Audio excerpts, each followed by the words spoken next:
നിരപരാധികളെ കൊന്ന് ഭാരതത്തെ ഭീഷണിപ്പെടുത്താനാണ് പാകിസ്ഥാൻ ശ്രമിച്ചത്. എന്നാൽ ഇത്തരം ഭീഷണികളിൽ ഭയപ്പെടുന്ന ഭാരതമല്ല, ഇത് പുതിയ ഭാരതം എന്ന് BJP സംസ്ഥാന അധ്യക്ഷൻ രാജീവ് ചന്ദ്രശേഖർ പാലക്കാട് വെസ്റ്റ് ഈസ്റ്റ് ജില്ലകളിലെ വികസിത കേരളം കൺവെൻഷനുകൾ ഉദ്ഘാടനം ചെയ്ത് സംസാരിക്കുകയായിരുന്നു അദ്ദേഹം.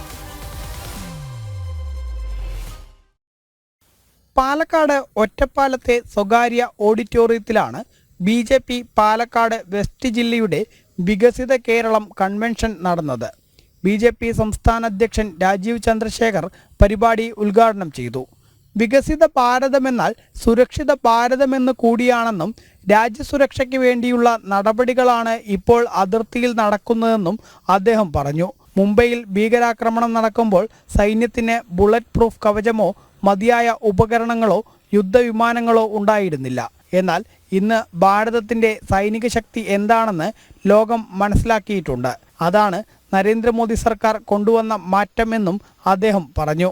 തിന്മതിനെതിരെ ബലപ്രയോഗം ഉപയോഗിക്കാനും ഈ ഇന്ത്യക്ക് അറിയും. അതാണ് ഇപ്പോൾ നടക്കുന്നത്. ഈ ടെററിസം, ഈ ഭീകരവാദി പാകിസ്ഥാനിയെ 30-40 കൊല്ലമായിട്ട് നടത്തുന്ന ഒരു സ്ട്രാറ്റജി ഇനി നടക്കില്ല. നരേന്ദ്രമോദിജി തീരുമാനിച്ചു, ഇനി നമുക്ക് ഇത് വേണ്ട. ടെററിസം, ഭീകരവാദിനെ പരാജയപ്പെടുത്തണം. ഈ ന്യൂ ഇന്ത്യ അത് ചെയ്ത് കാണിച്ചു കൊടുക്കും. കോൺഗ്രസ് എല്ലായിടത്തും അഴിമതി നിറച്ചിരുന്നു. അവിടെ നിന്ന് നരേന്ദ്രമോദി സർക്കാർ അധികാരത്തിൽ വന്നതോടെ അടിമുടി എല്ലാ മേഖലയിലും വികസനം വന്നു. CPM സർക്കാർ മകൾക്കും മരുമകനും വേണ്ടി പ്രവർത്തിക്കുമ്പോൾ കോൺഗ്രസ് മകനും മകൾക്കും മരുമകനും വേണ്ടി പ്രവർത്തിക്കുന്നു. എല്ലാവർക്കും എല്ലാവരോടുമൊപ്പം വികസനം ലക്ഷ്യമാക്കി പ്രവർത്തിക്കുന്നത് BJP മാത്രമാണെന്നും അദ്ദേഹം വ്യക്തമാക്കി.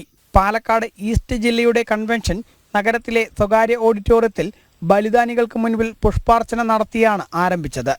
പാലക്കാട് വെസ്റ്റ് ജില്ലാധ്യക്ഷൻ P. വേണുഗോപാൽ, ഈസ്റ്റ് ജില്ലാധ്യക്ഷൻ പ്രശാന്ത് ശിവൻ എന്നിവർ അധ്യക്ഷത വഹിച്ച പരിപാടികളിൽ സംസ്ഥാന general secretary C. Krishnakumar, advocate KK Aneesh Kumar, advocate S. Suresh തുടങ്ങിയവരും മറ്റ് ഭാരവാഹികളും പങ്കെടുത്തു.